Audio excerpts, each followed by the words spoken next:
ভারতে 11 বছরের রাজত্ব চলছে নরেন্দ্র মোদীর।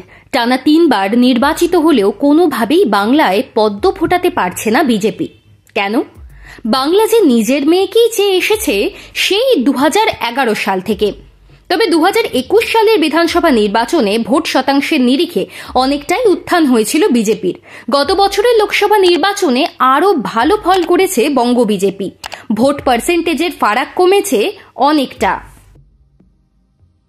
আর তাই এবার প্রবল আশায় বুক বাঁধছে তারা। এই বিজেপির লক্ষ্য এখন উত্তর কলকাতার দিকে। বেশ কিছু আসনে জয় নিশ্চিত করতে চাইছে তারা। উত্তর কলকাতার যে 4টি আসনে তাদের লক্ষ্য সেগুলি হল জোড়াসাঁকো, শ্যামপুকুর, মানিকতলা এবং কাশীপুর বেলগাছিয়া বিধানসভা। 24 লোকসভায় এই 4টি আসনেই বিধানসভা ভিত্তিক ফলাফলে হয় জিতেছিল, নয়তো খুব কম ব্যবধানে হেরেছিল বিজেপি। তাই পাখির চোখ করা হয়েছে এই আসনগুলি। সেই মতো কাজেও নেমে পড়েছে বঙ্গ বিজেপির নেতারা। এই 4টে বিধানসভা আসনে বিশেষ নজর দেওয়ার আরও একটি কারণ রয়েছে। এই অঞ্চলে হিন্দু ভোটার ও হিন্দিভাষী ভোটারের সংখ্যা অনেক বেশি। পদ্ম শিবিরের সমীক্ষা বলছে এই অঞ্চলের মানুষ বিজেপিকেই চাইছেন। গত লোকসভায় এই 4টি বিধানসভার অঙ্কটাও দেখে নিলে সমীকরণ আরও পরিষ্কার হয়ে যাবে। জোড়াসাঁকো এবং শ্যামপুকুর 2 বিধানসভাতেই এগিয়ে ছিল বিজেপি। জোড়াসাঁকোয় প্রায় 8,000 ভোটে এবং শ্যামপুকুরে প্রায় 2,000 ভোটে এগিয়ে ছিল বিজেপি। বাকি 2টি আসনে এগিয়ে ছিল তৃণমূল, আর সেখানেও অঙ্কটা প্রায় একই রকম ছিল। মানিকতলা 3,500 এবং কাশীপুর বেলগাছিয়া বিধানসভায় 8,000 ভোটে পিছিয়ে ছিল বঙ্গ বিজেপি।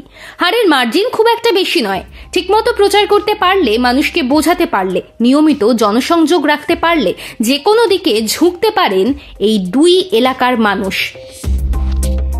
তাই এই আসনগুলিকে নিজেদের দখলে আনতে অনেক আগে থেকেই প্রস্তুতি শুরু করে দিল বিজেপি। বিজেপির নেতাদের এ নিয়ে সুস্পষ্ট বক্তব্য। 2011 সালেই যেমন বামেদের অত্যাচারে অতিষ্ঠ বাঙালি শুধু একটা বিকল্পের সন্ধানে তৃণমূলকে বেছে নিয়েছিল, এবারে তেমনি তৃণমূলের অত্যাচারে অতিষ্ঠ বাঙালি বিকল্প খুঁজছেন তারা, আর সেই জায়গাটায় নিতে চাইছে বিজেপি। আর সেই জন্যই বিশেষ কিছু এলাকা বেছে নিচ্ছেন তারা। তাঁদের বক্তব্য যে রাজাবাজার, পার্ক সার্কাস, তপসিয়ার মতো কিছু এলাকায় বিজেপি জিততে পারবে না, কিন্তু ওই এলাকার হিন্দুরা ভোট দেবেন গেরুয়া শিবিরকেই। পাল্টা তৃণমূলের বক্তব্য যে বাঙালিদের বাংলাদেশি বলে, বাংলা ভাষার ঐতিহ্যকে নস্যাৎ করে, বাংলা ভাষাকে অপমান করে ভোট চাইলে বাঙালিরা ভোট দেবেন না। অঙ্ক বলছে বাংলায় বিজেপির প্রতিপত্তি আগের থেকে কিছুটা হলেও বেড়েছে, কিন্তু তৃণমূলের জনপ্রিয়তাও কম নয়। বেশ কিছু দুর্নীতি, শিক্ষা, স্বাস্থ্যের অবনমন মানুষের মনে তৃণমূলের প্রতি একটা খারাপ দৃষ্টিভঙ্গি তৈরি করেছে। তবে তৃণমূল কি এবার আগের বারের লক্ষ্মী ভাণ্ডারের মতো কোনো স্কিম এনে আবার বাংলার মসনদে বসবে, নাকি বিজেপির নতুন অঙ্ক ফারাক গড়ে দেবে?